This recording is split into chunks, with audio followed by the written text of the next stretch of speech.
Live from the Talking Joe studios. It's Talking Joe.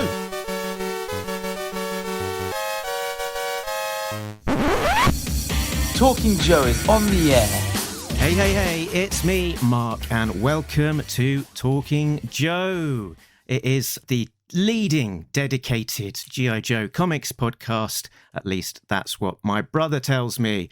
Today we have got a very special guest with us to talk all things G.I Joe comics. But before we bring him on, let's introduce my co-host. It's a real American Tim. It's Tim Finn. Hello, Mark, and hello, listeners. So, Tim, we've got an extra special guest today. That guest is Michael Kelly. He's the VP Global Publishing for Hasbro. He is the acting global franchise lead for G.I Joe. He started in 2006 as a senior publishing manager and has been at Hasbro for 16 years, including 11 years at the helm of Hasbro's global publishing department. I hope that's all accurate. Hello, Michael. That sounds about right. Hello, Tim. Hello, Mark. It's good to be on the show. Hello, Michael. Thank you. Thank you so much for joining us. My pleasure. Excellent. So before we get all into the detail of your role at Hasbro and where we are today with G.I. Joe, maybe we just start with a young Michael Kelly. So what was your first exposure to G.I. Joe? So I'm going to date myself here, but my first exposure to G.I. Joe goes back to the 70s. So I do remember the 12-inch Adventure Team. But by the time I was really, getting into it and collecting some of the toys, etc., I was around 10 years old in 1982, right when Real American Hero debuted. So for me, I remember having friends whose older brothers played with the 12-inch Joes. So I always remember seeing them around and messing around with them. But for me, Real American Hero is really my intro to G.I. Joe. Were you discovering the toys first, the comic book, the TV animation? Yeah, so for me, it was the toys primarily, and then a bit of the show too. I actually did not read comics as a kid, believe it or not, so I was late to that party. But certainly, I've made an effort to catch up in the convening years. Since we are so comics centric, we will drill in here. When did you get into comics, and when did you become aware of the monthly G.I. Joe series? So I think I was always aware of it, because obviously I would see it on shelves, and back then you go into the pharmacy or the drugstore, and there'd be the spinner racks with comics. But certainly the idea that it was written by Larry Hama, and really the backstory of that, I certainly did not know that until much later. But I really started getting involved with comics quite late. It was really my Hasbro job that got me involved. And so right around 2006, I'd certainly dabbled with a few things here and there prior to that, but never really got into the genre until I was professionally in that business. We are not looking to embarrass anyone who comes to comics late. We just appreciate sort of an accurate timeline because everyone's connection with and journey alongside G.I. Joe is different, and there's no too late to get into any any of this. When I'm on this podcast, I feel free to talk about comics, and then I go to a convention where the focus is much more on toys, and a little sheepishly, I don't want to tell people that I tend not to buy the toys these days. Yeah, it's funny, being the head of Hasbro Publishing and and obviously running the comic book business since 2008. I think there is a level of looking in the mirror and saying, "Wow, how'd you miss this for so many years?" But I like to think that in some ways it gives me a little bit of a benefit because I'm on the outside looking in. I'm experiencing these things in some ways for the first time. And so for me, it's discovering Joe, Transformers, all the comic books that I kind of missed out on as a kid. It's been really exciting to get into them now with the perspective of an adult, if you will. So, I think that there's something to be said for for having been there from the start, but to be sure. But I think there's also, I don't bring any, I guess what I would say is I don't bring any pre-existing notions or determinations of what Joe needs to be or what it should be. And, I think probably some people would say, oh, that's not a good thing. But from my perspective, I think it allows me to be more open-minded in terms of when creators bring projects and say, we'd like to do this and we'd like to do that. And, I think it just gives me the ability to allow that a bit more and provide that kind of flexibility that, possibly somebody who started with it right from the beginning might just have a harder time or yeah. That is a little bit of people we know or someone who's speaking right now. And that's fine. I always love engaging with the real fans who have been with it from the start. And, I always like to make sure that I'm listening and taking their perspective into mind. And then also, a big part of my job is, of course, making sure that G.I. Joe is still relevant and part of our culture 30, 40 years from now, right? When sadly, some of us on this call may not really be around for much longer, but I want to make sure that legacy gets passed on to a next generation, right? So it's always that balance of honoring the original fans while also being sure that we're welcoming new people into G.I. Joe. And I saw in another interview that you sort of mentioned that you were a fan of some of the G.I. Joe creator-driven works that have been released recently, like Sierra Muerte from Michel Fife and Transformers versus G.I. Joe from Tom Scioli, which are sort of very outside of the kind of the tradition of the kind of the more adventurous style of a particular artistic style, and it's much more of an individual creator's stamp on the property. Yeah, I guess what I would say is that for me, what always intrigued me with the comic medium, particularly, and actually drove me to want to take this on when I started at Hasbro, because my first job at Hasbro was not involved with comics. My experience with comics, although not particularly in depth, was always the fascination with the interpretation and the creativity of different artists and writers, and the idea that there's a broader latitude within comic books that allow, I think, a personal viewpoint to be explored than other genres or media, if you will. So, obviously a movie or a TV show is going to, particularly on a property like a G.I. Joe or a Transformers, where there's a commercial element to it. There needs to be a consistency, and there needs to be I guess, uniformity of vision, if you will, that drives a particular story. Whereas I feel comic books allow unbridled creativity, and so what I really enjoy is that opportunity to say, okay, well, we do have the mainline comic book story, if you will, whether it's Larry Hama or whatever the main book is that's going along. That's going to kind of cleave to that more brand-centric concept of the characters. But the opportunity to say, let's do something really experimental. Let's do something that is that just might really surprise people. And obviously, it's not for everybody. Some people are going to love it. Some people are going to hate it. Mm-hmm. A lot of people are going to fall in between. But I think it's important to always press those boundaries and say, what's a different vision of this story? What's a different vision of these characters? And, how far can we explore those limitations? So for me, it's just, it is really that ability to take somebody else's vision and empower them to tell a story that they want to tell. And then just see how it falls and see how people react to it, and, build upon the successes and maybe, rethink some of the things that don't work out as well.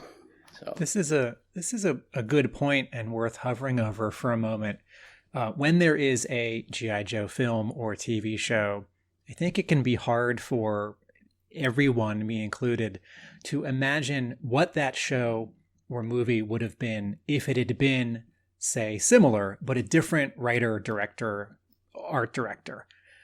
With a comic book, I think when it's written and drawn by one of these sort of writer-artists cartoonists, auteurs.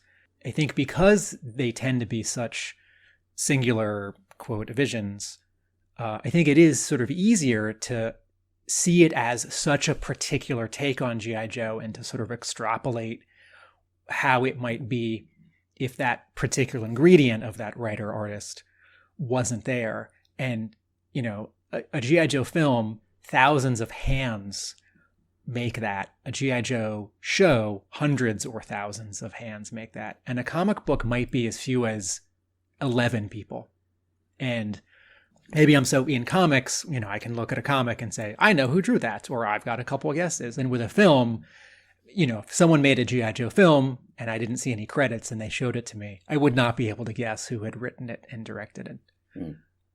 Yeah, so I sort of had a slight deviation there away from talking about a young Michael Kelly, but at some point that young Michael Kelly became a slightly older Michael Kelly and started looking for jobs. So what was the route that you took that brought you to Hasbro? So that's a great and sort of interesting meandering story, to be honest. we like meandering story. This is not a short podcast necessarily. So I was always very engaged in reading as a child. That was like one of my main pastimes. And so when it was time to go off to university, I was an English major, studied literature, and, you know, was really immersed in that, but also sort of realizing that it could be difficult to come out with any real profession other than, you know, people, every time you're an English major, the first question people ask is, are you going to be a teacher, right? And of course, for me, I really didn't have interest in being a teacher. I just was more interested in language and storytelling and the that art form, if you will. So, and I'm not. I think I recognized early on that there's a difference between being a writer and being a storyteller. And a writer, I certainly am not, but a storyteller, I am. And so, you know, I think that was really a good background. And as I started going through, getting towards graduation, realizing that I think, you know, a career in the book business is what I would really enjoy doing. So out of school, I started working at a bookstore, at a Barnes & Noble, worked my way through that for a while, and then landed my first job at a children's book publisher outside of Boston, and worked there for a few years, and moved over to a company that actually specialized more in things like self-help books and business books, things like that. So not quite as creative and I think rewarding as the children's book side of things. And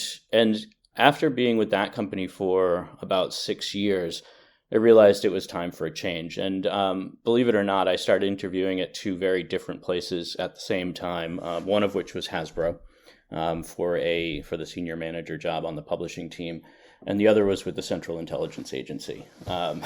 So a little bit different dynamics there.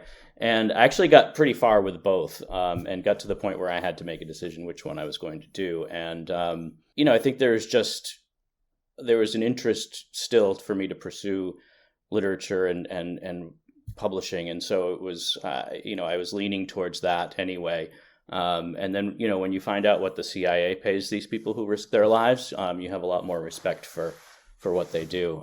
So I felt like I probably should go with the direction that would help me support a family eventually, and also not put myself at risk every day. So Hasbro it was, and I ended up really at the beginning. It was at that time Hasbro Publishing was really sort of, I don't want to say an afterthought necessarily, but it was a very small part of the Hasbro organization.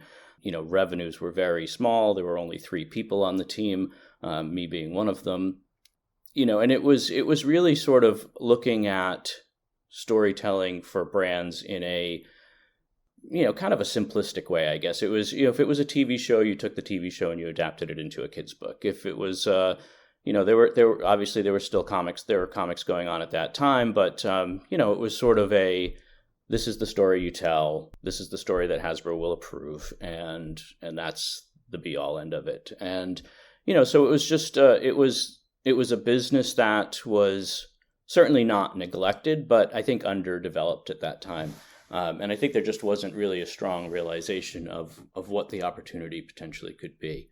And so about a couple of years later, 2008, the opportunity to manage the comic book business opened up, and I jumped at that. And, really at that point started to look, as we just spoke about, look to the creators to drive the story, look to outside ideas of, what do you think this could look like and where could the story go?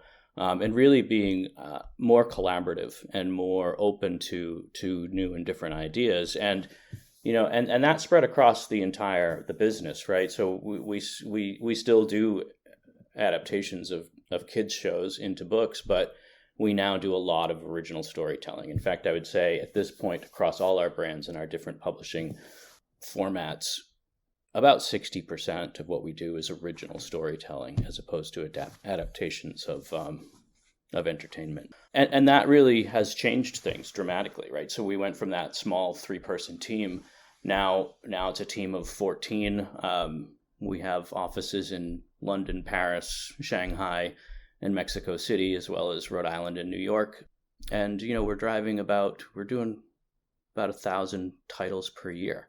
So, so that's kind of how I got to it. It was a bit of a meandering path, and I never, it was never a goal per se to say, like, I need to figure out how to go work for Hasbro, but the opportunity arose, and, it's been almost 17 years now. Wow. Michael, go for it, Mark. I was going to say that, sort of alluding to those early days, and what was interesting is that given you've been now at Hasbro a long time, you were there during the switch from Devil's Due publishing to IDW. That was around about 2008, 2009. Yep. All of these years on, we're sort of in a similar position of seeing a new era from moving from IDW to a new publisher. Yes, how involved were you in the comics during that period, and what can you sort of tell us about what that kind of activity was like of sort of moving to the new publisher? And you sort of mentioning starting new ideas, and I can definitely, as you were saying that, sort of it was resonating with me about what a, I guess, fertile period the sort of the launch of G.I Joe at IDW was. Yeah, so I literally took over the comic business right after my predecessor had made the decision to move to IDW. So it was sort of that transition period where Devil's Due was still the licensee, but we knew that we were moving on to IDW. Mm-hmm. So it was kind of this transition period of making sure that we wrapped things up as best as we could with Devil's Due, and then launched with IDW in as strong a way as possible. So I personally had very little interaction with the Devil's Due team because it was really more just a handover, if you will, of, this is, we're winding you down and we're winding IDW up. So, so that's really where I came in. And so, if you look at my career in terms of the comic book business, it is very much tied to the IDW run, because it was right around then. So it was 2008. And I took over. IDW launched a little, I think, towards the end of that year. That was the same time that Andy Schmidt was working at IDW, if you recall him. And he had just come on to basically be the Hasbro guy, right? The IDW's liaison and editor over the Hasbro books. So he and I worked closely together in those early months. Him being brand new to IDW, and me being, couple of years in at Hasbro, but brand new to the comic book business. So yeah, that's that lines up. Tim, did you have a particular question that I interrupted? Yeah, I might be jumping a little ahead, but maybe this will jump us ahead. Michael, you and I have spoken before, and in describing your job, and maybe it was sort of more of that era, this is some years ago, I recall you described yourself something like an editor, that there might be other words in your job title, but that you were sort of like the Hasbro editor, or the person at Hasbro who was running interference and helping to decide story direction with your partners. And I found that word, editor, like, oh, Michael Kelly's sort of the Hasbro editor. Because I know what a vice president is, but sometimes I don't think I actually know what a vice president is. And there are many different kinds of vice presidents, big businesses and banks have them, schools have them. And sometimes it seems like companies have so many of them that, and governments have them. So can you talk about that word, editor? Because you have talked about writer and storyteller.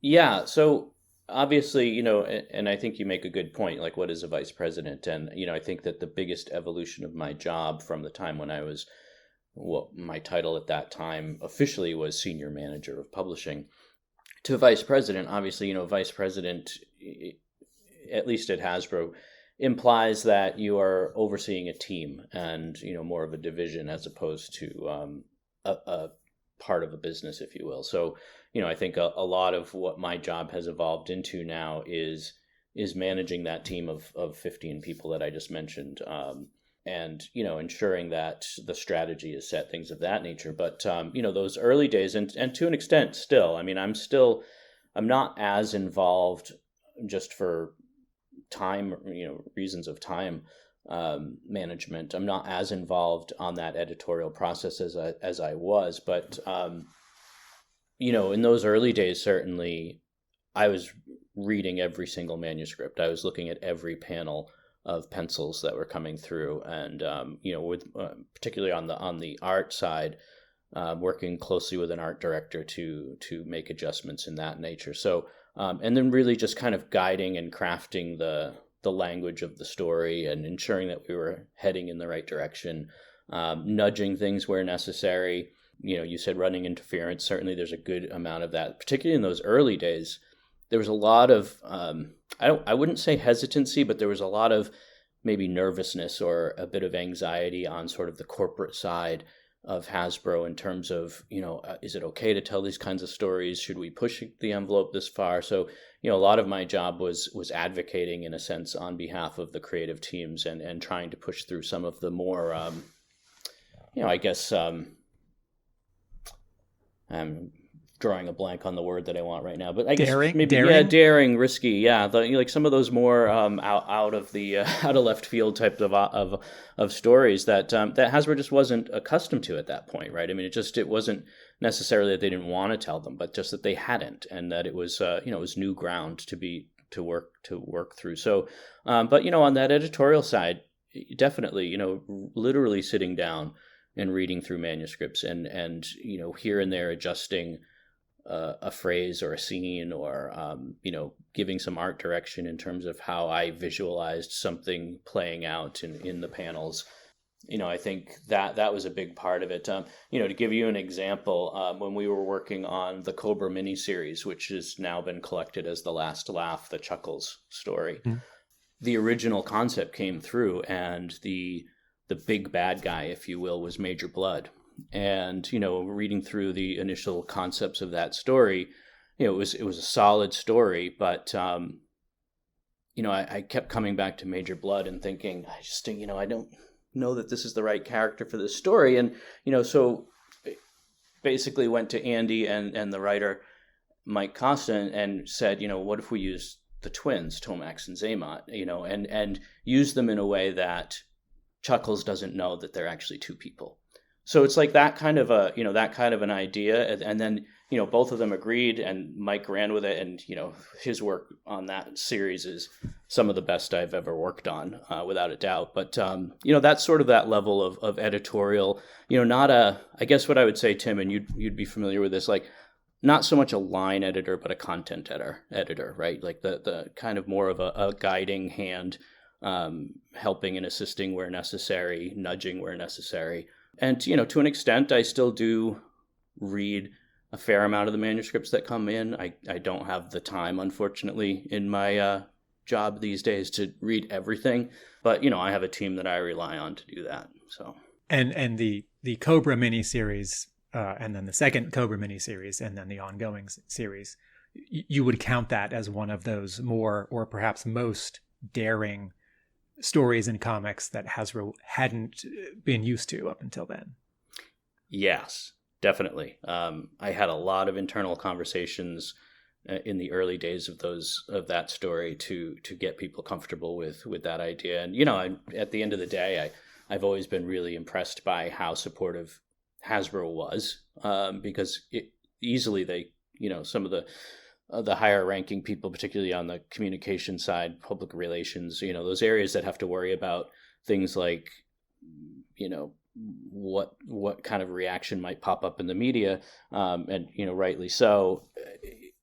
They were very supportive. It took some conversations, and it took a little bit of explaining what we were trying to achieve and what the benefit of it would be for the brand and for Hasbro overall. But once they got it, they were 100% supportive. So yeah, and but yes, Mark and I are both fans of that series. So you are explaining to the converted.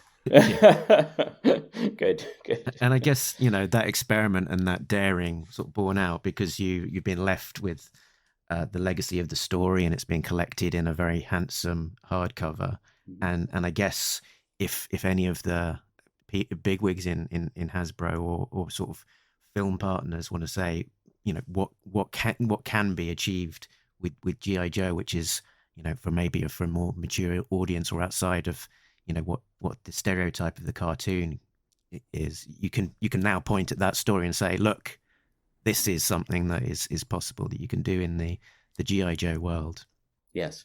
To our listeners who have maybe not started that story or only got through The Last Laugh, the story continues for another 2 years afterwards.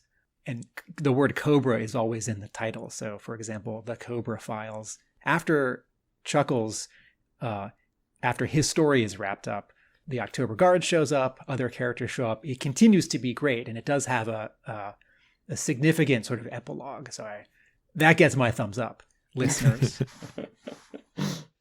Good. What does your broader role sort of involve and encompass? And I think in my research, I think I saw that you were quoted as saying that you travel like almost a third of the year. Yeah, I mean, obviously that was pre-pandemic. Things have changed for all of us, and I certainly am not traveling at this stage, even in 2022. And I think in 23 we'll probably still be fairly scaled back when it comes to that. But yes, at the height, and certainly 2015 through 2019, easily on the road 100 days a year. Wow. And that was everything from visiting my team in the various offices, making sure they, had the support that they needed, were implementing the strategy in a way that made sense for them and for their markets, making adjustments as necessary. So a good amount of face time with them in the various countries. Trade shows, obviously. So, in addition to something like San Diego Comic-Con, Bologna Book Fair, which is usually in the spring in Italy, is the largest international children's book show of the year, of the calendar. So, that's a big one that we always attend, and we have a big booth, and it's an exciting one too, because that is strictly publishing. So it's really the only trade show that Hasbro exhibits at that is 100% about the book business. So trade shows as well. And then, and then of course, visiting some of our bigger partners. So whether it's, some of our publishers of children's books or novels in New York City, our comic book partners are mostly out on the West Coast in California.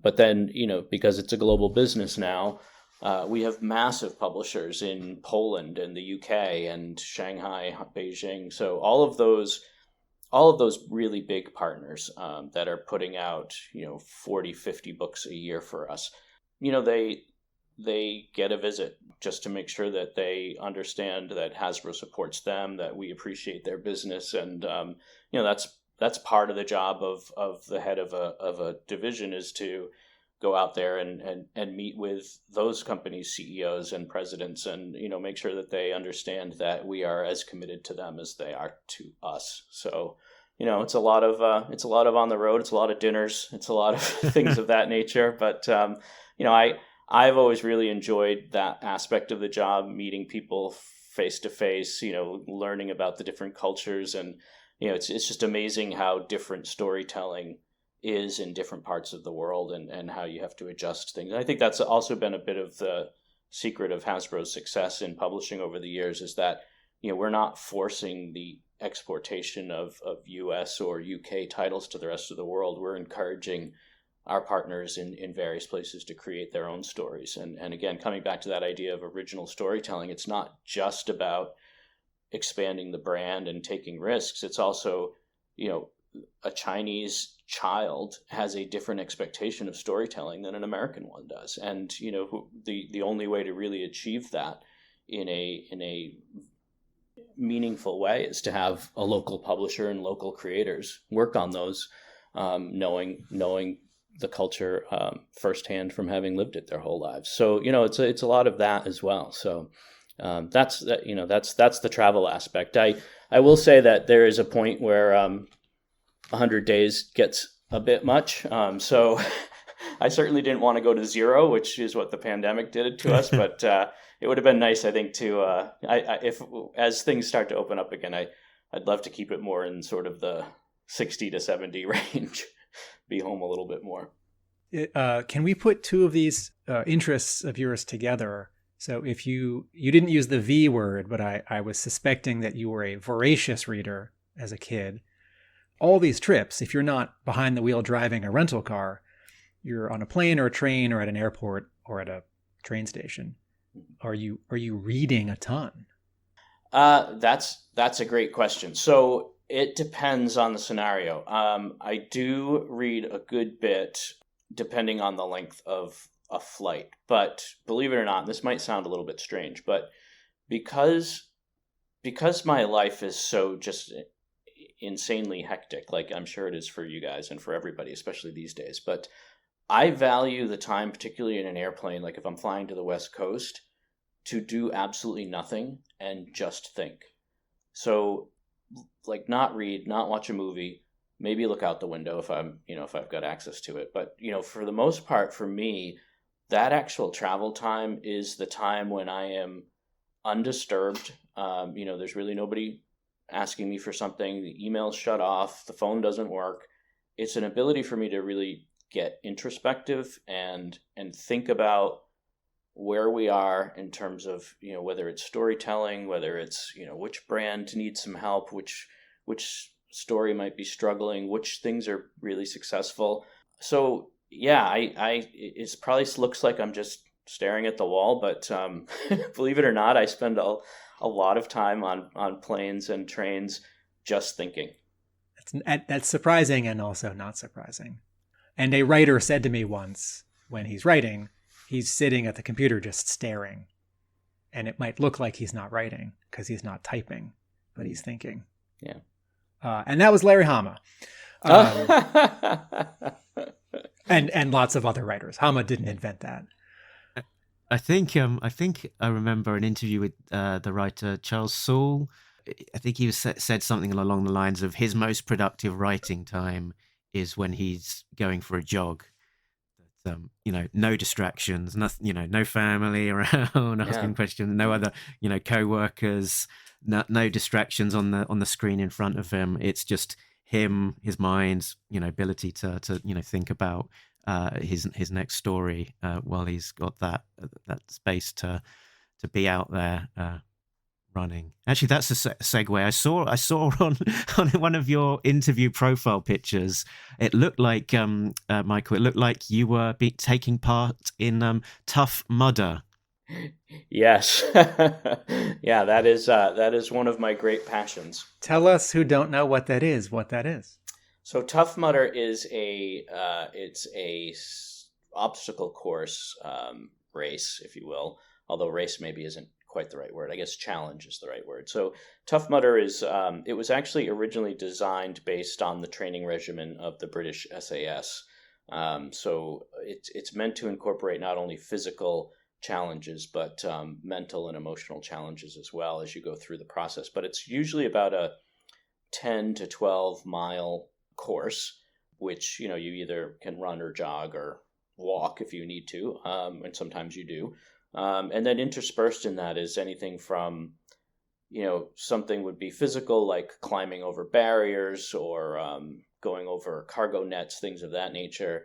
In terms of psychological, you might have to, crawl through a dark tube or something like that goes underground and maybe fills up with water. So like a lot of things that are really just kind of challenging you to face your limitations physically and mentally while you're out on the course. But I think what I find most rewarding about it and what makes it different from some of the other obstacle course events that are out there is that Tough Mudder is all about teamwork and camaraderie. So there are literally obstacles out there that you cannot complete by yourself. You need to have somebody help you. And part of the culture around it is that everybody helps everybody else. Even if you've never met the person in your life, you're always going to turn around. You're going to give them a hand. You're going to give them a boost. You're going to encourage them. And, it's not timed. So that's what I said. I misspoke when I said it's a race. It's more of a challenge, an event, because it's not timed. Nobody comes in first, second, or last. And, I think it's this kind of amazing way to go out and just face yourself and push yourself to your limits, and in a way that's really fun and rewarding for me. I've just got, over the years, I've had some really amazing teammates and just some great experiences just with the Tough Mudder community all around. Is this something you do annually? Does this come to where you live? Do you travel to do it? Yeah, so it's a bit. Originally, it was more local. So I would always have to travel because usually it's set more in sort of mountainous terrain. So in the New England area, it usually would be Vermont or New Hampshire or once up in Maine. But over the years, my team has slowly whittled down to just one other person. But she and I are very dedicated, and we have now traveled to Toronto for one. We went last year. We actually went to the Tough Mudder in Scotland, or this year, I should say. That was just back in June. And we usually do a minimum of one a year. We tried to do 2 a year, and we were getting that pretty well in hand until the pandemic hit, and then of course everything got disrupted. So we're back down to 1 per year, but it's definitely the highlight of my year. Hats off to you, for sure. It sounds like in terms of giving you quiet time to think, it's probably not the event. It sounds full on. Yeah, you're not thinking about anything when you jump into a 30-yard dumpster filled with ice water. Wow. Oh dear. So this is a little bit of a left turn. I'm looking at the Hasbro portfolio of brands, and I see that My Little Pony has stayed with IDW. Mm-hmm. G.I Joe and Transformers are going elsewhere. Yep. Boom Studios has Magic the Gathering and Power Rangers. Yep. Is this unusual that a company would split its IP between not different publishing partners, like someone who does children's books and then one that does comic books, but say 3 comics publishers? I don't really know, to be honest, what other companies do or how they approach it. I don't think it's that curious, to be honest. What I would say is that, when I started out and we were working with IDW, it was a natural growth, I guess, if you will, right? So they started out, they just had Transformers, then they added Joe. A little bit later came on with My Little Pony and Dungeons and Dragons, which is the other one that they also still will remain publishing, is Dungeons and Dragons. And then, of course, we expanded that out, and they've done some really interesting things with like Clue, which are some of my favorites. Gem and the Holograms, I think they did an amazing job with Gem. And then, of course, we rolled into the Hasbro universe with ROM, Micronauts, Mask, etc.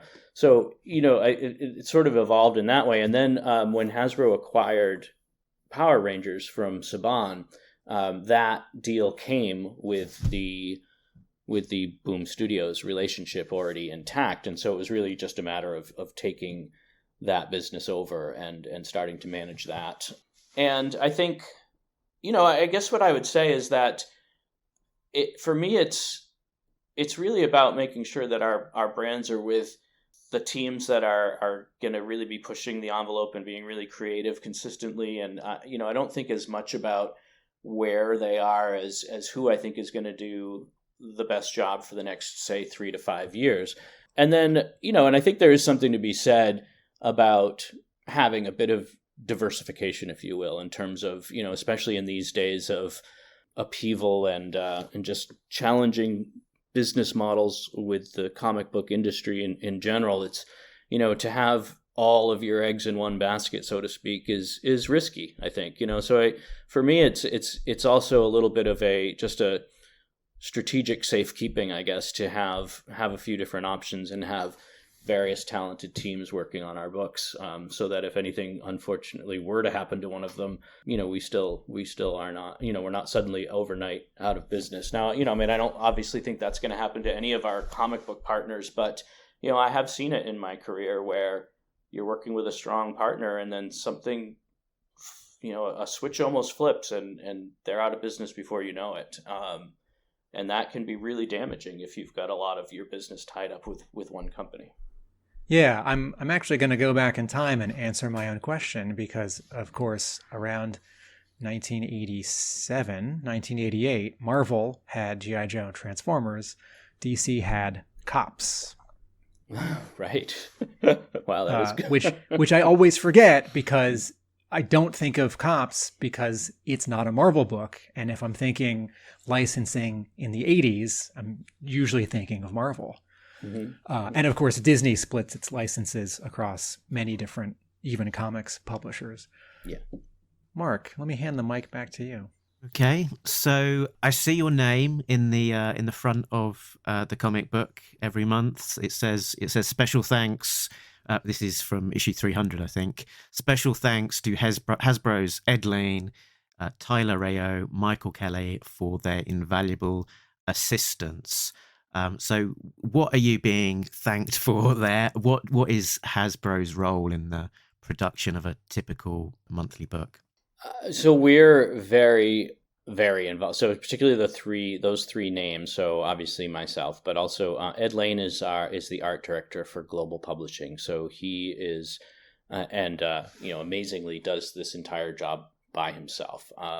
Which when I mentioned we do about 1,000 books a year. That's all Ed Lane looking at the art, making sure he's a trained artist by trade and skill, and his job is really looking at every panel, every cover, every visual representation of our characters and ensuring that they are on brand and accurate. Now, like I said before, we do allow broad latitude of interpretation within comics, but there are certain aspects that we need to adhere to, right? Because they are the brand tenants, right? So, Optimus Prime has certain colors, G.I. Joe characters have to look a certain way. My Little Pony characters have their own, their colors and their personalities that need to be reflected within the visual experience. So Ed Lane does all of that, which is amazing. And then Taylor is she's our product development specialist and manager. So she oversees the team that manages every piece of material that comes through for approval. She makes sure that it gets to all the people internally, myself included, Ed,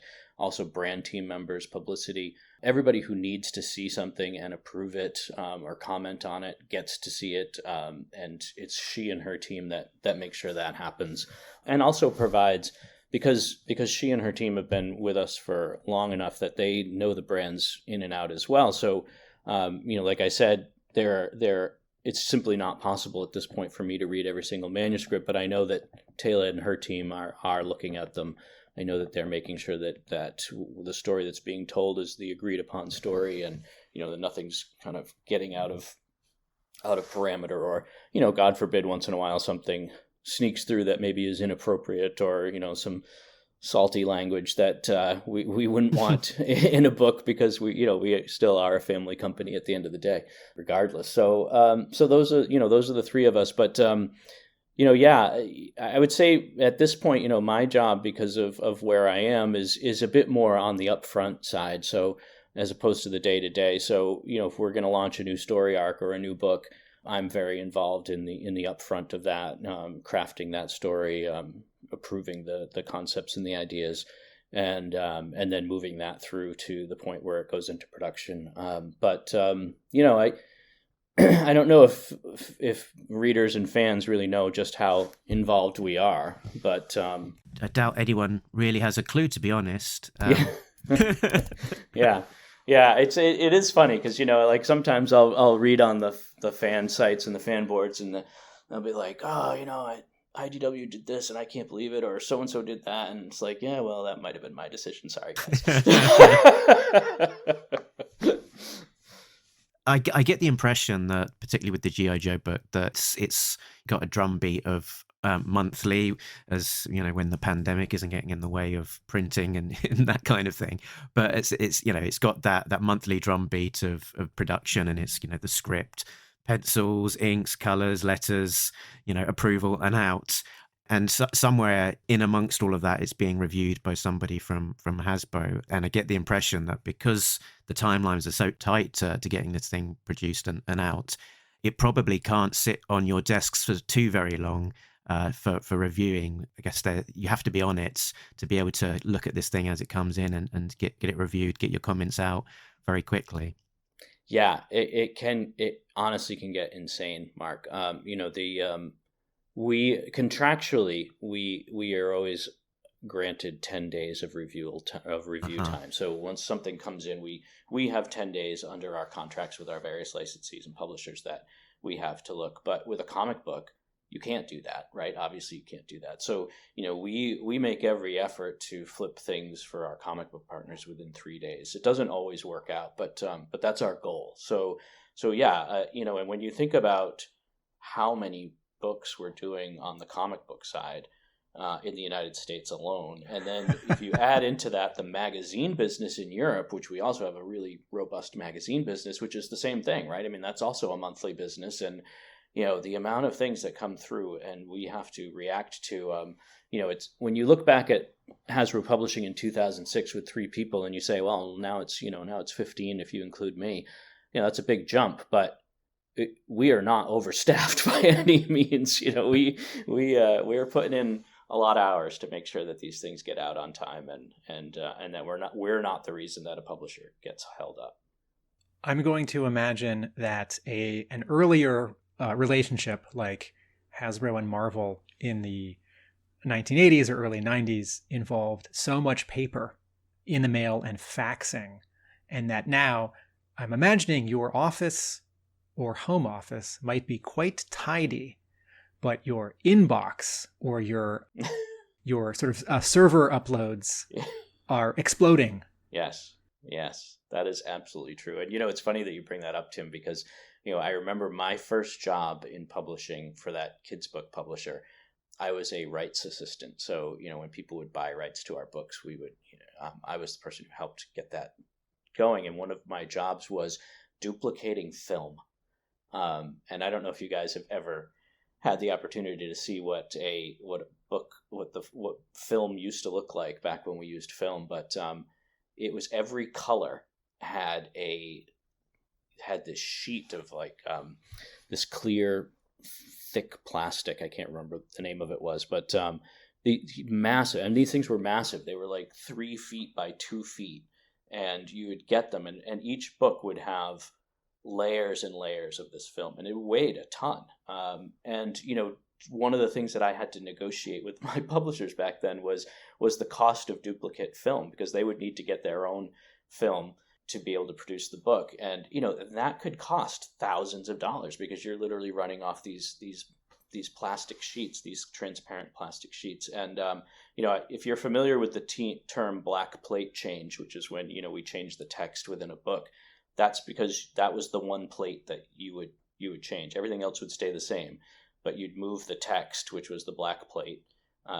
You're talking about, say, the English version versus the French version. Exactly. If it's the same translation, if it's the same size, same trim, you can use all the same color plates, and your black plate is going to get swapped out. Exactly. And you can do the print run together and save money. Yeah, and it's funny because we still call it a black plate change, but I haven't seen a black plate in 25 years. now your comics publisher is sending you a PDF with the lettering layer turned off. Exactly. And you're sending that to your foreign partner who's re-lettering it in French. Mm-hmm. So earlier you mentioned the brand team. Mm-hmm. How often, say, with the G.I Joe brand team, how often are you interacting or having a sort of a formal meeting because I understand the schedules of comics, and I sort of understand the schedules of toys. And currently, the G.I. Joe comic is not driven by the toy, nor vice versa. But you and the brand team are still in Hasbro pushing the brands. How often do you meet with or interact with the G.I. Joe brand team? So we have two different teams now at Hasbro that work on each brand. So we have the toy team, which is the team that is dedicated to the creation of obviously the action figures, et cetera, right? So their job is the design, the speccing, the manufacture, all of that of the toys, and then getting them out and ready for market. And then there's what we call the franchise team. Each brand has a franchise team, and they work very closely with the toy team, but their purview is basically everything else under the brand other than the toy, right? So whether it's entertainment or the licensed products, consumer products, whether it's any kind of storytelling, digital gaming, publishing, et cetera. So for the most part, it's the franchise team on the brand that I'm working with. And what I would say is it depends. The interactivity really depends on where we are in a story. So if we're kicking something off and starting something new, if we're onboarding a new publisher, I would say that we're working with the brand, with that franchise team, certainly weekly, sometimes more than that.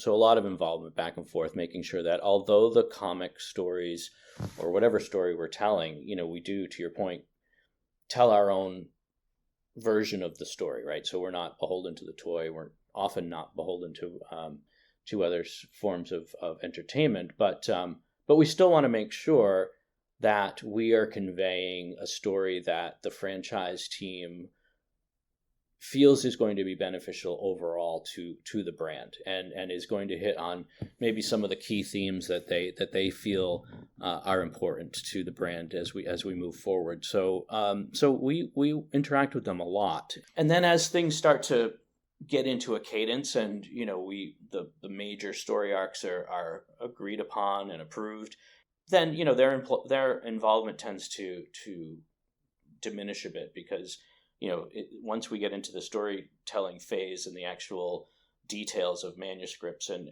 art panels, they don't need to be as involved.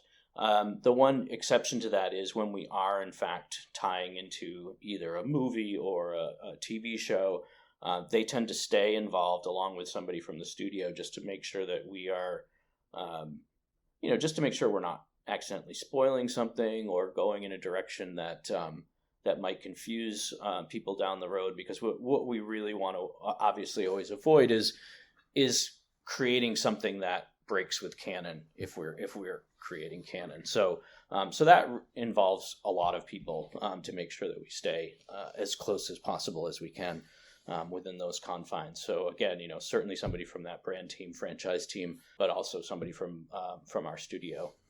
And I guess one of the most visible things in the G.I. Joe world about that joining up of the different parts of Hasbro is that you released this G.I. Joe classified novel from Kelly Scovron, sort of the young adult novel. I guess that's sort of in action, seeing the G.I. Joe sort of emerging brand of G.I. Joe classified meeting publishing. Yes. Although, I think what we wanted to achieve there really was sort of that recognition of the brand. But I think, anybody who reads the G.I. Joe classified novel, junior novel, if you will, or middle grade novel, quickly realizes that it's not based on those toys, but on the toy line of G.I. Joe classified. But it is, again, it is making sure that the nomenclature and the branding is consistent, so that, if that kid loves that book and wants to go out and find the action figures, they're going to go and they're going to see, these are the characters. They maybe they're adults now and they're grown up, and this is their iteration in other aspects of the Joe world. But yeah, they'll recognize G.I. Joe classified as a branding element. And the other thing that sort of strikes me is that the degree that particularly the Hammer books in recent years have really kind of seeming to be like sort of in creative overload in terms of generating brand new G.I. Joe creations like Overkill, the sort of robot's got a new design, or Sherlock, who was introduced in the Murder by Assassination arc, and the sort of the big headliner really being Dawn, the female Snake Eyes, who has been so forefront in the books over the last however long it is, quite a number of years anyway. I mean, how important do you think is it to the overall G.I. Joe brand that the comics have got this kind of IP creation going on, and to what extent do you think some of these creations might filter into some of the other elements of the G.I. Joe brand outside of comics? That it's always difficult to know where something might lead in terms of it becoming part of other aspects of the brand, particularly on the toy side, because, again, it's the overall cost of creating a new toy is so incredibly high that, we obviously always have to be sure that whatever we create is going to sell, and is going to sell in an amount that's going to earn back those remarkable R&D costs. So, so I never like to think too much about whether characters that are created in the comics are going to eventually become a toy. But on the other hand, it has happened. Helix was created in the comics, and and she ended up, she's had several action figures of her, and she's appeared in different. She's been in digital gaming and other aspects of the brand as well. On the Transformers side, of course, Drift was a big comic created character that now has had various iterations in toy, and actually even was in one of the live action theatrical releases. So you never know, and I think it's always really exciting. But for me, particularly with Larry Hama,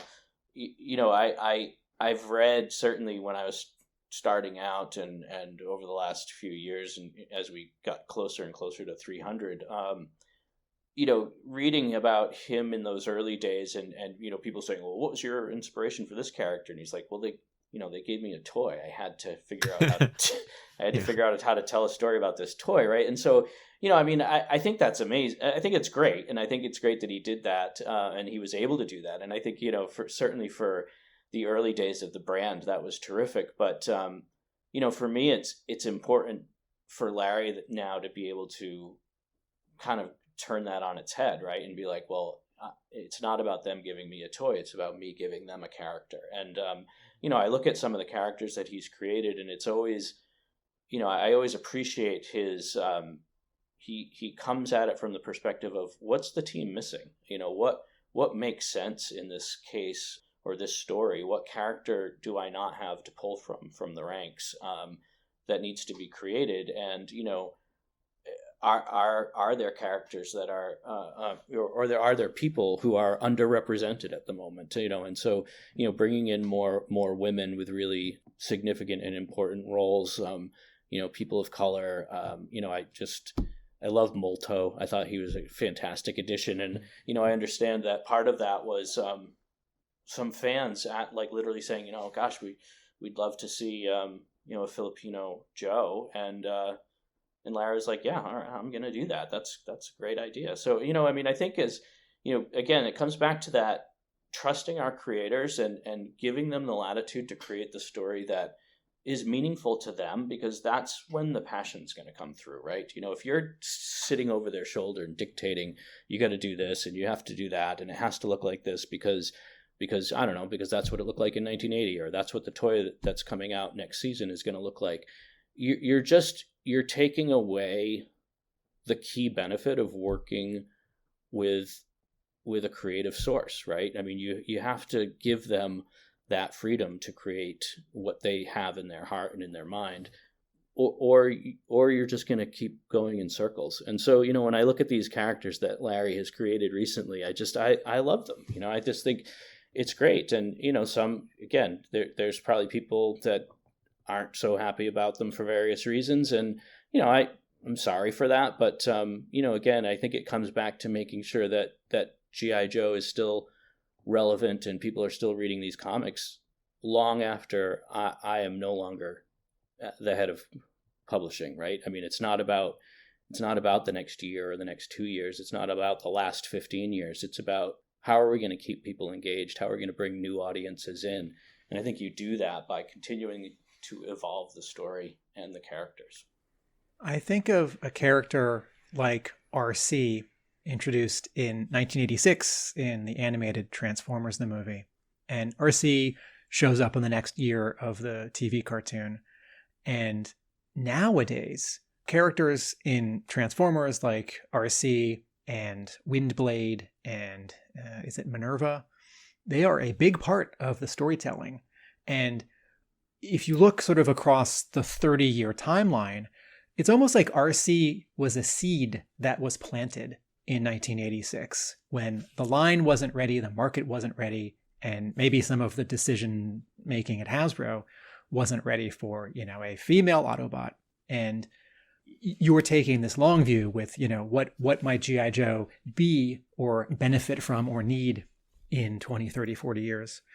And I think Mark and I might represent some of the fandom that is excited and impatient because we see Don Marino show up, get developed over a year or two, get a really cool costume.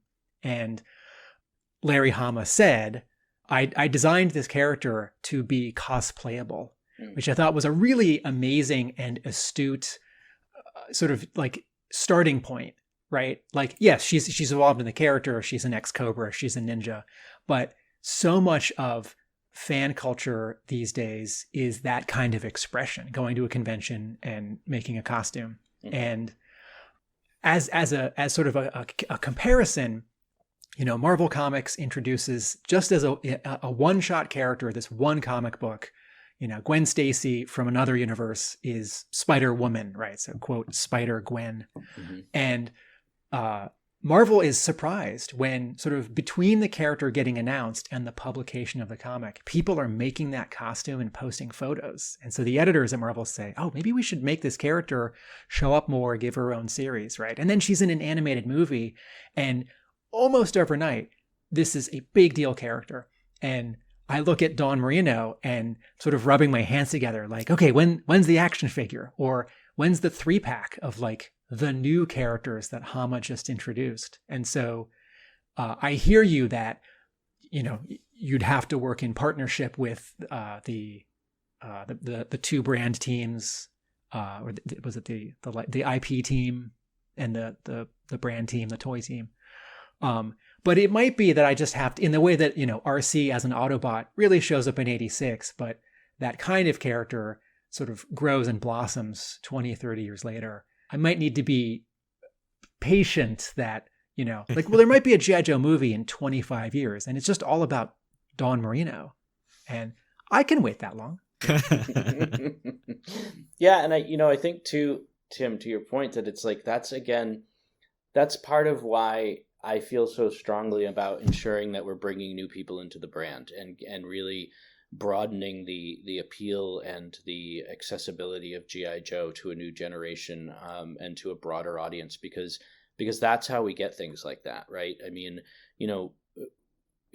I think a lot about Oldsmobile, the old car company, right? And this was when I went to business school, this was one of the cases that we studied. And Oldsmobile, basically, they made decent cars and, they had a very loyal fan base. And, and as things started to change and evolve, people kept saying, well, Oldsmobile, you need to do this, you need to do that. And then there are things like, no, we have a loyal fan base. We have a loyal customer. They like what we do. We do it really well, and we're going to keep doing it. And literally what happened was that their entire customer base died, and they never replaced it. And now there's no such thing as Oldsmobile.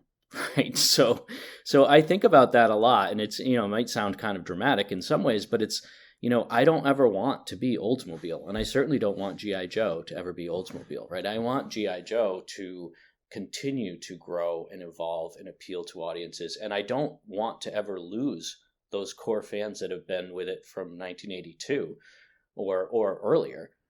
But I also need their help in making sure that they're bringing their their kids, their nephews and nieces, their friends' kids, whatever, into this brand and getting them excited and finding what that touch point is. And, I think sometimes we just have to be honest with ourselves that, a 10-year-old kid right now is probably not going to be all that excited about the first 25 or 100 issues of the Marvel run of G.I. Joe Real American Hero. They might get to that point, right? They might evolve into that point where they're in the brand and they love G.I. Joe and they're like, I want to really dig deep into this, and oh wow, look at this, there's all this stuff from the 80s and I'm going to get into that, and they'll eventually probably end up loving that as well. But we have to find places and opportunities to bring these new people in, because as the brand grows and brings in more people and more people are excited about it, that's when we have, in a sense, the critical mass, if you will, for Don Moreno to become an action figure and a movie star. And, that's when we start to see a broader encompassing of offerings, because, again, you get to a point where it's like, well, everything's Snake Eyes, everything's Duke and Scarlet. And it's like, well, yeah, because those are, we know that that's what people want. But if you get to the point where there's a bigger fan base and more people excited in different parts of the brand, then you're going to get back to that point where, you have a cast of thousands, and you have, you have all the action figures and characters that you want to see either in digital gaming or movies or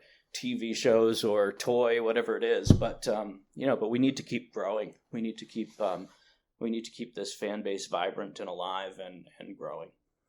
Indeed. Yeah, the sort of the big success story has been G.I. Joe Classified, and I don't think anyone was expecting or ready for that to be as successful and as popular as it has been. And some of the older collectors are gonna have fallen in love with it. Some of them have been, this isn't the G.I. Joe I knew from when I was little, but I guess that's fine if it's what's going to bring in the newer collectors, the kids. It's the Classifieds is what my 11-year-old breaks out and plays on his bedroom floor with. That can only be a good thing to sort of energize G.I. Joe, bring back lapsed fans, bring in the new generation. Yeah, one of the things that because I've had some conversations at Comic-Con and other places sometimes where, somebody might be upset, a little, heated maybe about the direction that some things have gone in. And it's like, this isn't the Joe that I remember from the 80s. And I appreciate that. And I understand that feeling to a degree. But what I try to ask people to think about when they're thinking about the brand and what it means to them is not, I want this child or this young person who's interested potentially in Joe to have the exact experience that I had. But I want them to have the experience that I had insofar as this was the moment that I knew that I loved G.I. Joe and that I loved this brand and this story. And what is that touch point? What is that moment for a new fan? And it might not be it's not going to be probably the exact same experience that you had as your moment of experiencing. Like mine for G.I. Joe was when, that Christmas morning I got up and I had my first G.I. Joe figure under the tree, and it was Breaker, and I thought it was the most awesome thing ever, with his little headset, and like, what's that moment? And envision that moment for that kid in your life, whether it's the kid down the street or your own child or your niece or nephew, whatever it is. What is that moment that for them is going to be not exactly the same as what you had, but is going to elicit the same response and the same excitement and the same passion? And how do we create those moments for those new possible fans and make sure that they have the experience that you had, maybe different, but emotionally and, psychologically, I guess, that same experience of, aha, this is the brand for me. This is the story that I want to be a part of. Something I need to remind myself occasionally if I look at G.I. Joe now and I think, well, this is different than, quote, my G.I. Joe from the 80s. All of us kids who came in the 80s were bringing in a G.I. Joe that was very different from the previous G.I. Joe. And there were there were fans and toy collectors from the 60s and 70s who looked at, wait, it's a team? Wait, they're small? Wait, the clothing isn't fabric. It's not changeable. Yeah, right. It's like, oh, wait, there's a show? I don't know about that. And so Mark and I have talked about the concept of custodian, that someone who's writing a comic book of a character or characters that have been around for a long time is a custodian of them. And when that person isn't writing that book in a year or 20, there will be someone else. And in a way, sort of we fans are, in our fandom, custodians. And there will be other fans after who, hopefully, who have a different relationship and are interacting with different products and stories. Yep, definitely. And, I think we owe it to those fans. We owe it to those fans that haven't even been born yet to make sure that it's still here and it's still relevant when they're ready. And I take that I take that very seriously. That is one of the driving impetuses behind my job, is that belief, to your point, that yes, we are custodians. This is my brief time on this brand, on this book, to guide this in a way that, I think is the right way, for the broadest possible fans base. And, people can disagree with that. Sometimes sometimes I'll be wrong. Sometimes I'll be right. A lot of times it'll be somewhere in between, but, it's that real dedication to something that existed before I was born.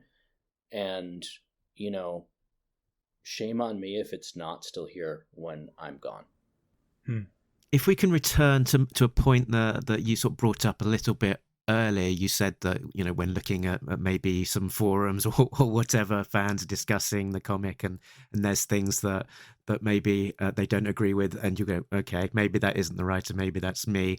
Is there any particular examples that you can bring to mind of maybe some of the sort of the direction that you've influenced in the books? If there's anything specific that sort of comes to mind.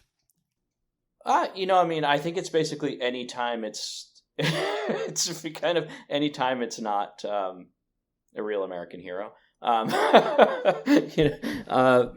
guess, for specific, I think, one of the projects that I was the most excited about recently was Paul Aller's run on Joe.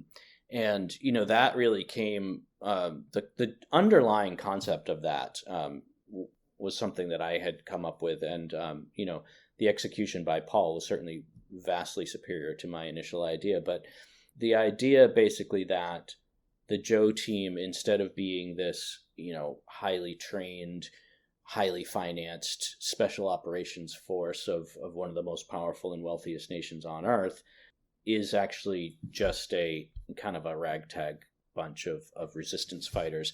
And, basing it a lot on what I've learned about the British Special Operations Executive during World War II, which was civilians that were recruited basically to be spies, saboteurs, even assassins at times. And they were just, these normal, everyday people who were put into extraordinary situations and performed beyond expectations. And, the SOE was actually the only British armed forces segment that was integrated with both women and men in the field doing actual operations. And, I just loved that idea of ordinary people doing extraordinary things. And I think that that's such an important part of the G.I Joe brand.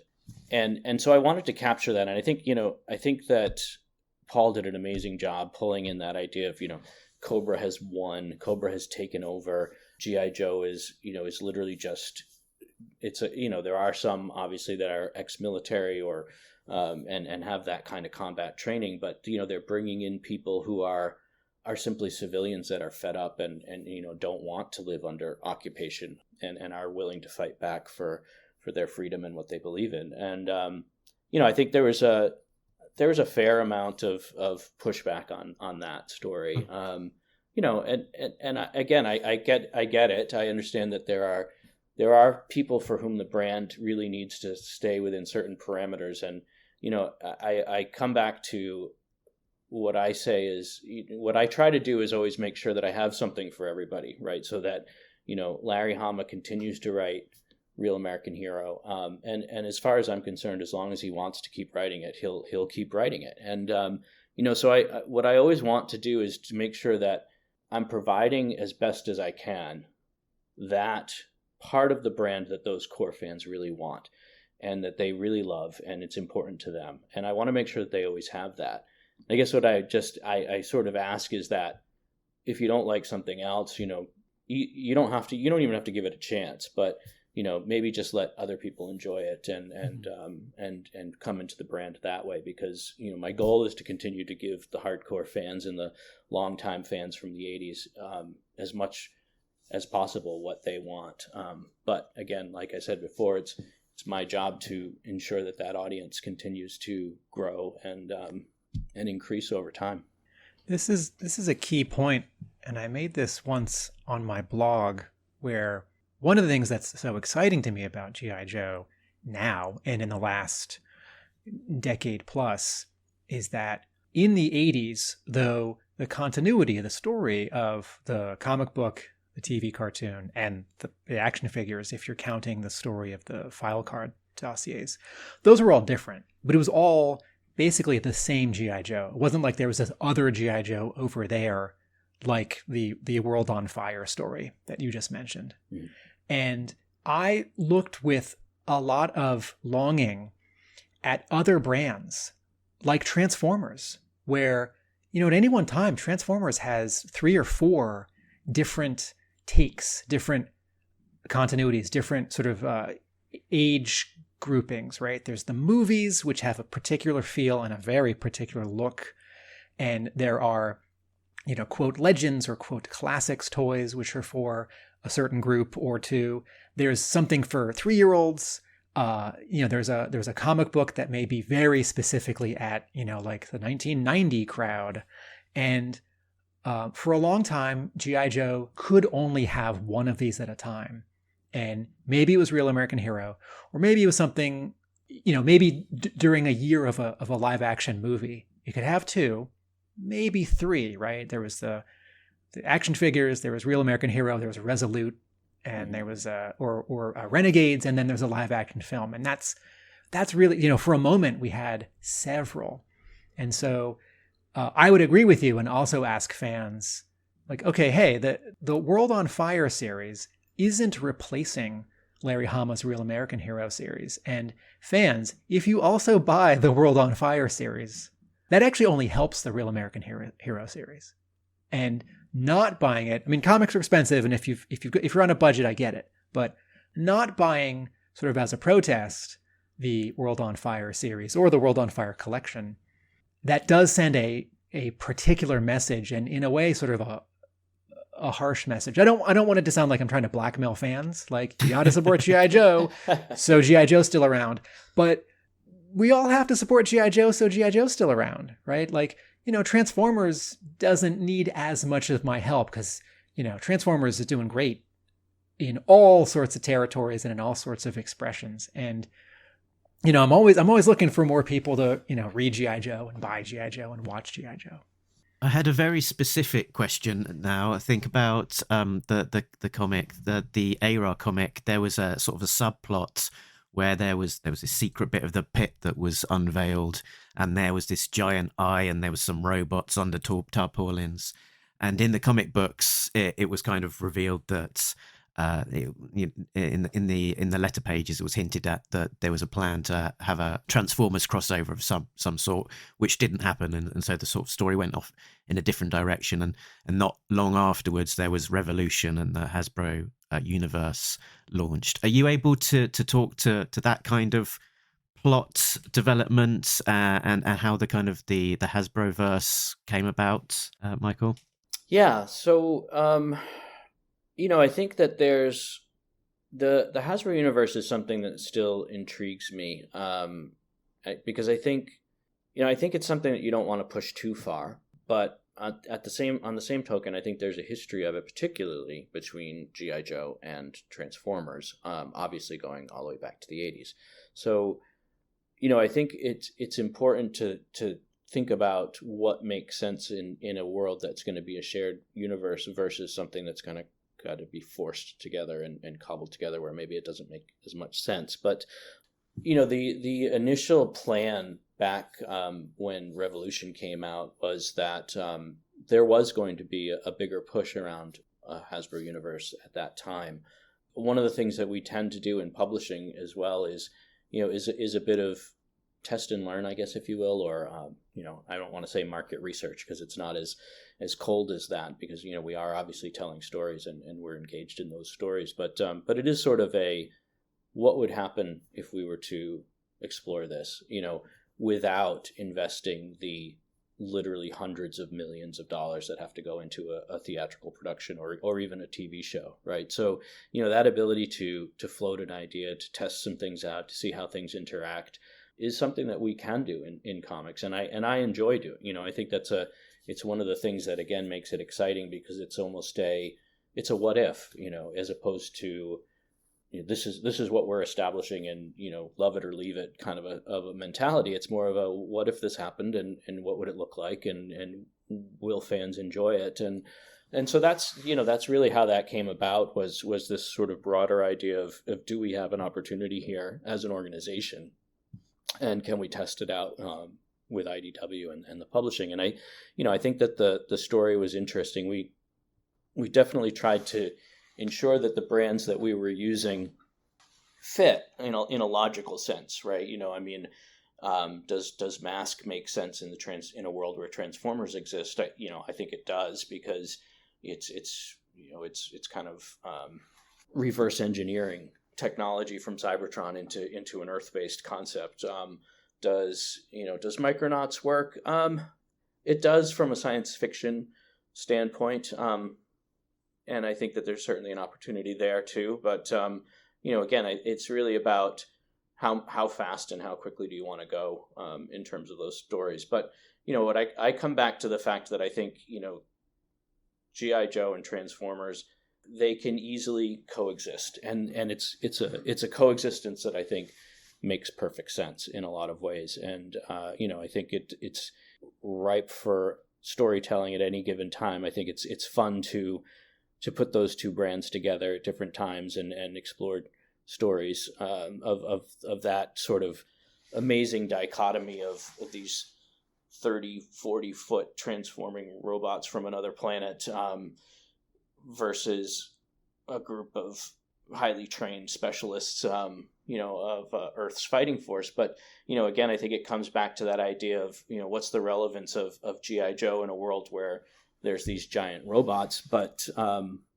again, coming back to that concept of ordinary people doing extraordinary things, it's not much more extraordinary than when you're working with Transformers. So I just think it's fun. I think there's a long history of it within both brands, and I'd love to keep telling stories along those lines when it's appropriate.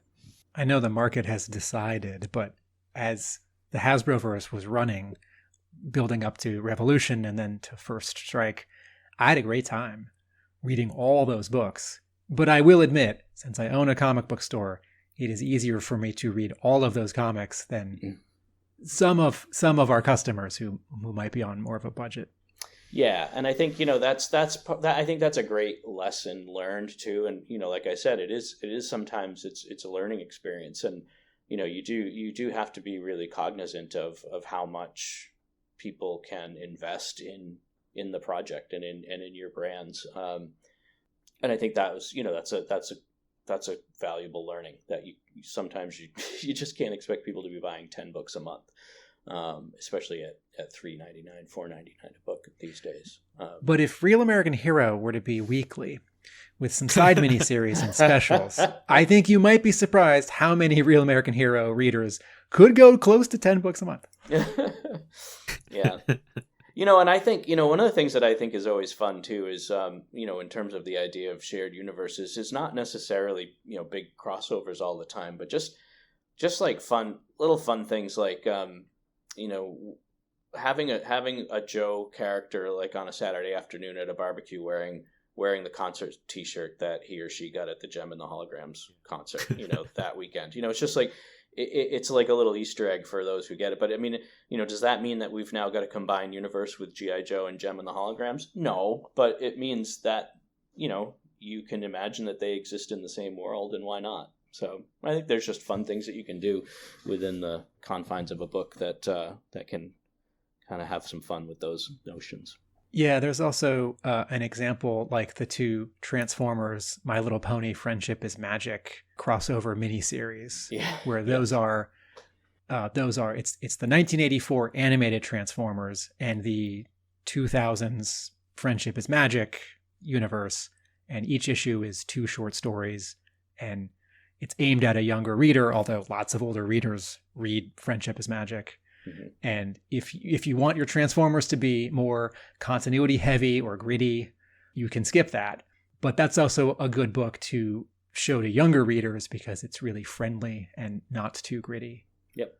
A thought occurred to me as I was talking about that storyline with the giant eye that potentially was hinting at the Transformers joining the ARA universe, but didn't. But that storyline did eventually lead to the death of Snake Eyes. How contentious was that an issue with Hasbro Publishing? That was anytime we want to go down the path of killing off a main character in the comics, it does tend to be a eye-opening conversation at Hasbro, to be sure. And I think, again, part of it is sort of the miracle of comics where you can be dead, and then, oh my gosh, you weren't actually dead, you're back. And I think that part of it is explaining to people who aren't familiar with the comic medium and the sort of ins and outs of the genre of like, well, listen, it's comic book dead, So if it doesn't go well, or if you get really upset, we'll figure out how to bring him back in a really dramatic and exciting way. But on the same time, I think it's important to keep people guessing and to really not have too many sacred cows, because again, if you go into a story and that all the good guys are always going to come out all right at the end, and the bad guys are always going to get their righteous comeuppance, then that's a dull story, right? I mean, you can do that for 6 issues, maybe 12 if you're lucky.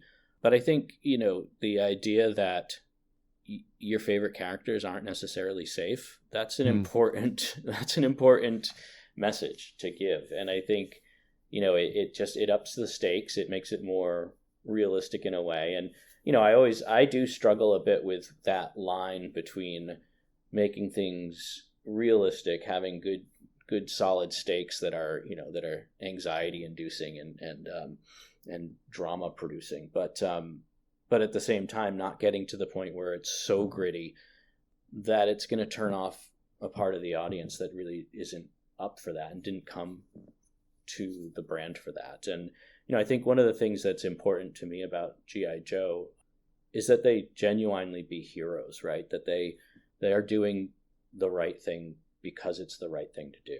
And, do they sometimes have to use means that they would prefer not to? Yeah, of course. That's the way things happen in the real world. But, I don't want to project G.I. Joe as a whole as characters who will do whatever is necessary to achieve their ends, right? I mean, I want them to be heroic. I want them to be aspirational. And I think, the world needs that to an extent. I think we want heroes that we can not only look up to, but that we could actually emulate in some ways, right? I mean, I think the thing that I've always loved about the G.I. Joe brand and team and story is that, you don't have to be from outer space. You don't have to have been bitten by a radioactive bug. You don't have to, you don't have to be a mutant or anything like that. You just have to use the gifts that you have, right? Your intelligence, your physical stamina, your determination, your courage, those things that all of us have in different measure.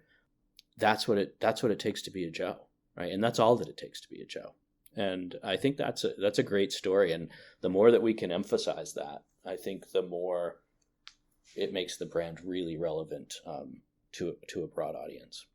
I like the point that you made about sort of keeping us second guessing, keeping the audience on its toes with the death and potential return of Snake Eyes, because having just read issue 300, and spoilers here for anyone who's not, we sort of do see the return of at least a Snake Eyes.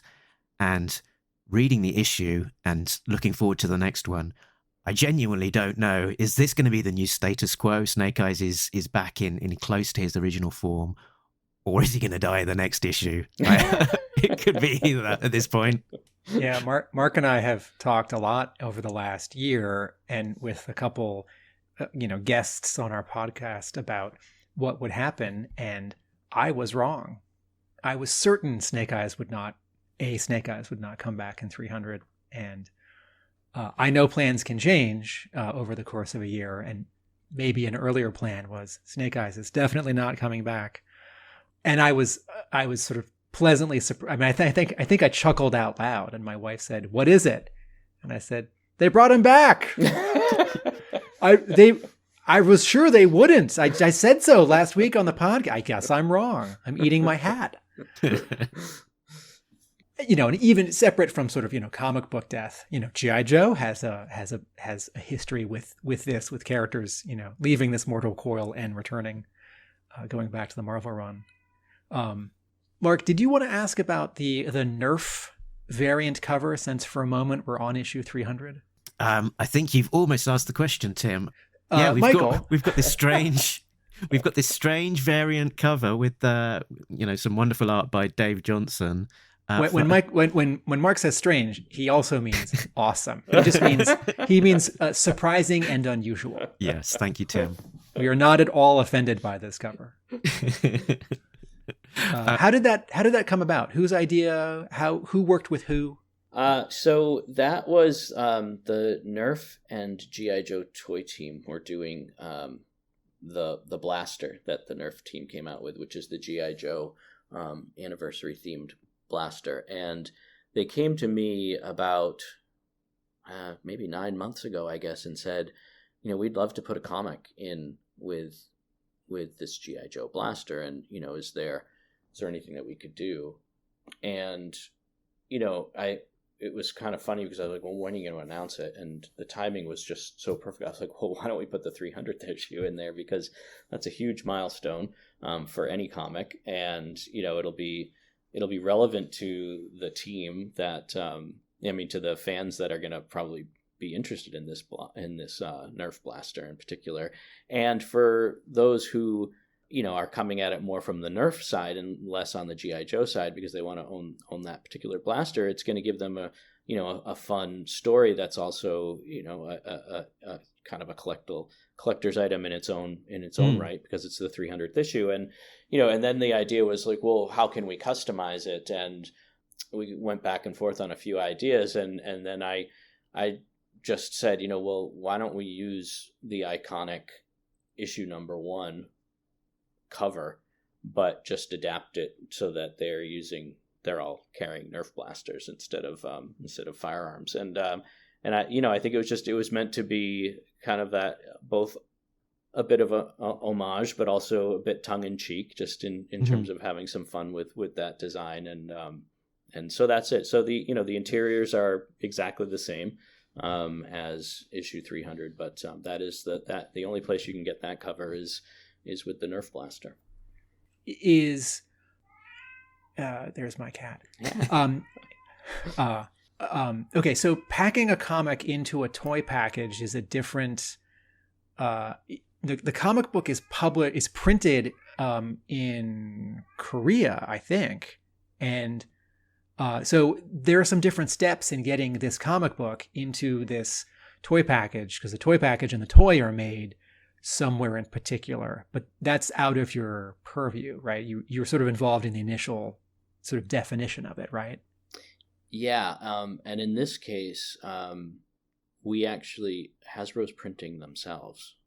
So what we did was we had IDW give us the files, and to fix that logistical issue that you just mentioned, Tim. Okay. We will Hasbro will print themselves and then just pack it in. So we have had situations in the past where our comic book publisher prints the comics and then ships them, and then they have to get packed in, and it works. We've certainly done it that way quite a few times, but it is a few extra steps, and people are really kind of sitting on the edge of their seats until the last minute, because if anything disrupts the flow of those supply chains, then you can miss a lot of dates. So in a case like this, I think it was a good move to print on our own and do that. So sort of just looking ahead to 2023, you've said that you're not going to give Talking Joe the scoop on who the new publisher is. We don't have that privilege, but there is a few things on public record. I listened to your very interesting interview with Adventures in Collecting podcast the other day. Where you went into the details of the Stop the Bleed campaign for issue 300. So maybe just for the purposes of people who haven't yet listened to that, can you kind of let us know what is sort of public knowledge about the future of G.I Joe comics beyond November 2022? Yeah, absolutely. So I mean, well, I guess I shouldn't say obviously. We have a plan, and the plan is already in motion. So I'm sure you've heard Larry say, and I've said it as well, that that 301 has been submitted and reviewed, and I know that Larry is already working on 302. What I would say to readers and fans is patience is going to be required for a bit of time, because it's not going to be January. It's going to be a little bit later on in the year before we start seeing anything come out. But it's all built. It's all in motion. We do have. It's funny. I sometimes see on the various boards. Like the other day, I think I saw somebody on his tank say, I think maybe Hasbro blew it, and they don't even have a new publisher.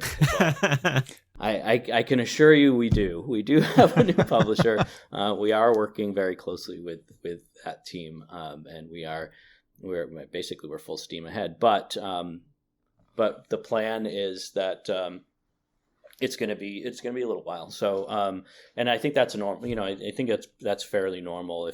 If you look back to any big transitions, it does take a little time to get a new team up to speed and to sort of figure out what we're doing and what exactly we want to come out with when the time is right. So, but not to fear. They're certainly, like I said, G.I. Joe's not gonna go away, at least while I'm while I'm the head of Hasbro Publishing. I can speak for myself here. I had some patience between 1994 and 2001. Yeah, right. And then I had some patience between part of 2008 and part of 2008 when publishers changed. Some months into next year, I can wait. Yep. I've got issues to reread. I do want to find out what happens to that C-130 though. That's the other time that I sort of chuckled out loud and I explained to my wife, "Oh, it's a cliffhanger." And she said, "Oh, it didn't end?" And I said, "I thought it was going to end. I think we all thought it was going to end." and then start up again, but no, the final thing it says to be continued. Yeah, and it's funny. I know that there are people who are disappointed in that, and I think, and I'm hoping that part of their disappointment is they aren't aware yet that there actually will be a to be continued, and that's all gonna, we will get to where we are picking that back up, and you will find out what happens to the C-130, etc. So all be assured that that's all going to happen. But it is funny too, because there was a time when you're just in this certainly in this business, you're just not sure. And so, talking to Larry, the original plan was, we're going to wrap it up and we're going to end it, because we don't really know if the new publisher is going to want to continue it or if there's going to be a new, but then, had some conversations with them, and I think there's just always an interest in keeping Real American Hero alive, because it is so core to the brand, and it is such an important story overall. And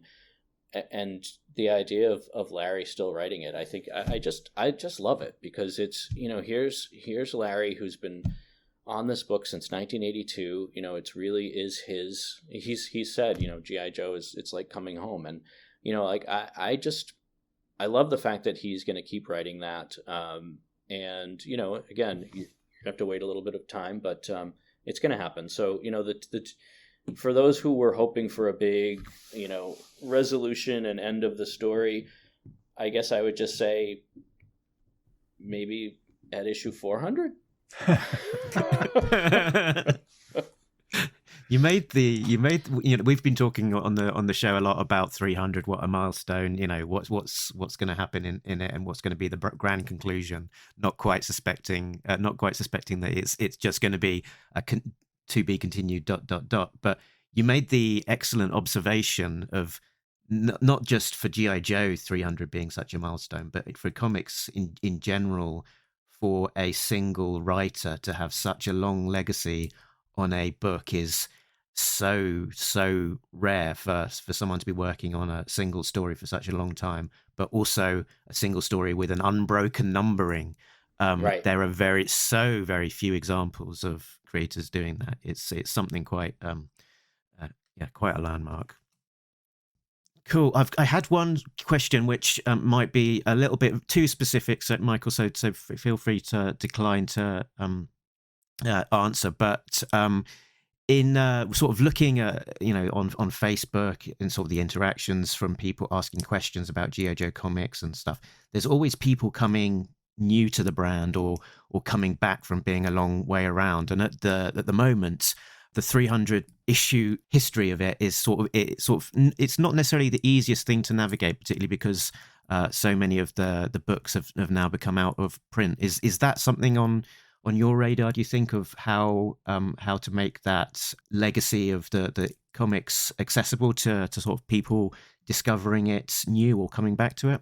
Yeah, one of the things that we always do, because Hasbro owns the copyrights and the trademarks, obviously, to all of these stories and these comics. So the good thing about that is that we can transfer those over to the new publisher. So the idea of down the road, maybe 24, 25, having compendiums of the full Marvel run, the reprinted and brought back to market, certainly available digitally as well for those who like to read on devices rather than physical copies.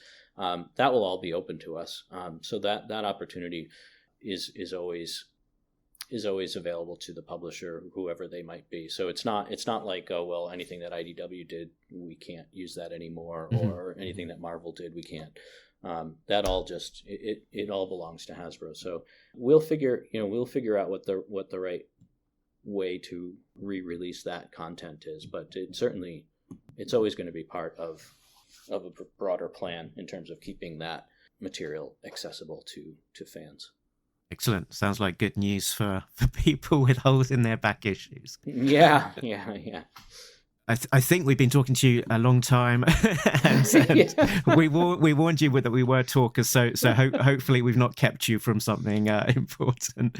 But thank you so much for being so generous with your time. It's been truly really interesting to sort of get your lens on this, because it's not really something that I've seen a huge amount of before, sort of the Hasbro side of the G.I Joe publishing story. So really interesting. Tim, did you have any last thoughts, comments? Thank you so much for sharing your time and answering our questions, Michael. Yeah, it's been my pleasure, and I really appreciate you giving me the time. To your point, it's not often that I get asked my perspective on these things, and it's fun. It's fun to talk about it because it's a big part of my life and something I'm really passionate about. And I think a lot of times people think of Hasbro just as the suits, I guess, the corporate entity that owns the brands, but it's really not the case. I mean, there's a lot of people at Hasbro who love these brands and are passionate about them, and we come in every day trying to figure out how to make our fans excited and happy about the next thing. So, it was great talking to you guys. I appreciate the time. Excellent. And definitely looking forward to whatever news comes out in the hopefully not too distant future, but some point other side of Christmas. Excellent. Yeah. great.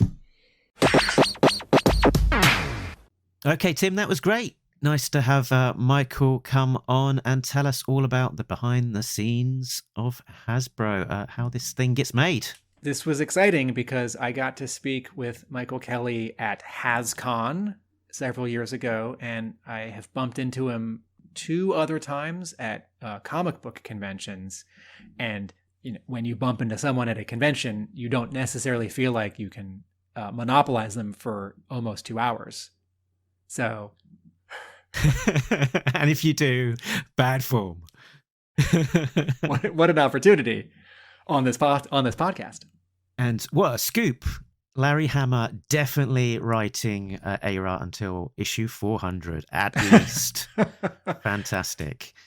So, Tim, where can people find you when you are not talking to VPs of major corporations? Video essays on television and film at Atomic Abe. My comic book store is Hub Comics in Somerville, Massachusetts, and I write about G.I. Joe at arealamericanbook.com. Excellent. And if you are new to Talking Joe, you can find out all about us at our website, which is talkingjoe.co.uk, which has links to all of our social media, like our Facebook group, Twitter, Instagram, and all of that good stuff. You can also join in the fun as a Patreon, patreon.com/talkingjoe. And you can join all of the cool kids like Richard, Sam, Jay, Bill, Christopher, Justin, Rob, and Brian, who are all getting early access to episodes as well as some exclusive content. So I think that is us done, which leaves us only to remind people that Nobody Beats Talking Joe, an international podcast! we should have asked Michael to sing with us, really, but I thought that might be pushing it.